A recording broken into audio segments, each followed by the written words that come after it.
নাই? পাঁচ ওয়াক্ত সালাত দরকার আছে না নাই? রোজা দরকার আছে না নাই? হজ দরকার আছে না নাই? ইসলামী আন্দোলন দরকার আছে না নাই? আছে বলছেন, মানবেন? আপনাকে ইসলামী আন্দোলন করতে হবে, আপনাকে ইসলামের পক্ষে থাকতে হবে, সেটা যে ইসলাম হোক না কেন। কথা বলেন ঠিক কিনা?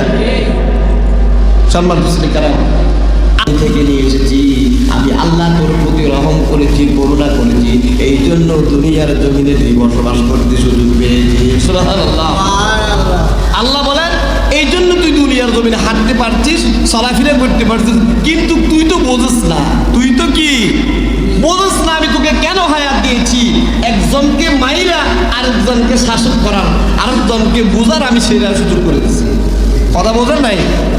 আমারে মাইরা আপনাকে বোঝাই দিতে চাচ্ছে আল্লাহ যে বান্দা তুই মরতে হবে, অর্থাৎ তার আগে আগে দুঃসদা হয়ে যায়।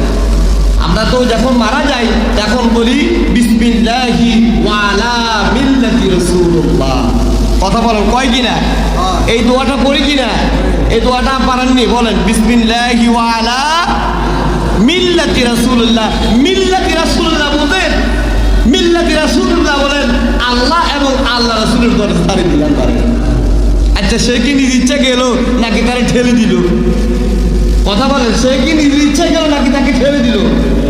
আপনি দুনিয়ায় জীবন দশাই আল্লাহ এবং আল্লাহ রাসূলের আনুগত্য করলেন না, সালাত আদায় করলেন না, কোরআনের বিরোধিতা করেছেন, কোরআনের আইন মানলেন না। এখন যদি আপনাকে দর্শনে ঠেলে দেয় যা বিসমিল্লাহি ওয়া আলা মিল্লাতি রাসূলুল্লাহ, আল্লাহ আল্লাহ রাসূলের দলে ঢোক, তাহলে কি আল্লাহ আল্লাহ রাসূলের দলে নিবে আপনাকে? না। আপনাকে নিবে না। কেউ শহীদ আল্লাহর দলে আসে, আবার কারো জোর করে দেন। ব্যবধান আছে না নাই? ব্যবধান আছে না নাই? আপনি কি নিয়ে কবর যাবেন? আপনি যদি বিসমিল্লাহি ওয়া আলা মিল্লাতি রাসূলুল্লাহ যদি বলে, আপনি যদি দুনিয়াতে যদি রাসূলের আনুগত্য করতেন, যদি আল্লাহর আনুগত্য করতেন, তাহলে এটা সাকসেস হতো, এটা কি হতো? সফল হতো। কথা বলেন, বুঝেন? আপনারা মনে বুঝেন নাই। যদি আপনাকে বিসমিল্লাহি ওয়া আলা মিল্লাতি রাসূলুল্লাহ বলে, অর্থাৎ আপনাকে আল্লাহ এবং আল্লাহ রাসূলের হাওলা করে এসেছে। আমরা এই দোয়াটাই পড়ি, আল্লাহ আল্লাহ রাসূলের হাওলা করে দিলাম। এখন আসেন দুনিয়ার জমিনে তাকে আল্লাহর রাসূল এবং আল্লাহর হাওলা করে আসলাম। এখন আমরা যারা তাকে হাওলা করে আসছি, আমরা কি আল্লাহ আল্লাহ রাসূলের দলে আসিনি? আসিনি? নামাজ পড়েন, রাসূলের আনুগত্য করেন, রাসূলের সুন্নাত পালন করেন।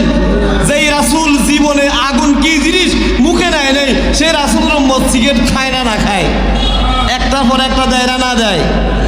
কথা বলেন, রাসূলের সুন্নাত তো সুন্নতে আপনি কি মানলেন? পরের লাল কাটে না, অন্য জমি লাল কাটে না, সুদের উপর টাকা লাগায় না, মিথ্যা কথা বলে না, বানোয়াট কথা বলে না। তাহলে আপনি একজনকে মৃত ব্যক্তিকে ঠেলে দিয়েছেন বিসমিল্লাহি ওয়া আলা মিল্লাতি রাসূলুল্লাহ, আবার আপনি সেই কবর থেকে উঠে আসি রাসূলের বিরোধিতা করেন, আবার আপনাকেও ঠেলে দিয়ে আসবে বিসমিল্লাহি ওয়া আলা মিল্লাতি রাসূলুল্লাহ।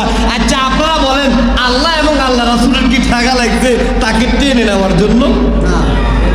আল্লাহ রাসূলের কি ঠেকা পড়ছে? আপনার মতো আল্লাহর নাফরমানকে টেনে নেওয়ার জন্য? আপনি দুনিয়া থাকতে আল্লাহ রাসূলের বিরোধিতা করেছেন। আল্লাহর মসজিদে আজান হয়, আপনি দোকানে ফাটে সকল কর্মে আপনি ব্যস্ত, আপনি আসেন না। এখন আপনি মরার পরে আপনাকে আল্লাহ রাসূলের হাওলা করে দিয়েছে, আল্লাহর কি ঠেকা লাগছে? আল্লাহর ঠেকা লাগা নাই আপনাকে নেওয়ার জন্য। এখন আসেন দুনিয়ায় থাকতেই আমরা আল্লাহ আল্লাহ রাসূলের দল করার দরকার আছে না নাই? কথা বলার দরকার আছে না নাই? পাঁচ ওয়াক্ত সালাত দরকার আছে না নাই? রোজা দরকার আছে না নাই? হজ দরকার আছে না নাই? ইসলামী আন্দোলন দরকার আছে না নাই? আছে বলছেন, মানবেন? আপনাকে ইসলামী আন্দোলন করতে হবে, আপনাকে ইসলামের পক্ষে থাকতে হবে, সেটা যে ইসলাম হোক না কেন। কথা বলেন ঠিক কিনা? সম্মান আল্লাহ রাব্বুল আলামিন তার বন্ধুকে জানিয়ে দিলেন, যারা কবরের মাল সাওয়াল জওয়াল না করে কবরে আসে, তাদের জন্য কবরে বিপদ আছে না নাই? বিপদ আছে না নাই? আল্লাহ রাসূলুল্লাহ সাল্লাল্লাহু আলাইহি ওয়াসাল্লাম বলেন, কবরটা হলো তাদের প্রথম ধাপ। কবরটা হলো তাদের কি ধাপ? ধাপ, যেই এই কবর থেকে পার পাবে তার জন্য হাসর, তার জন্য ফুলসিরাত, তার জন্য কিয়ামত সকল কিছু সহজ হয়ে যাবে। কন্যা সুবহানাল্লাহ।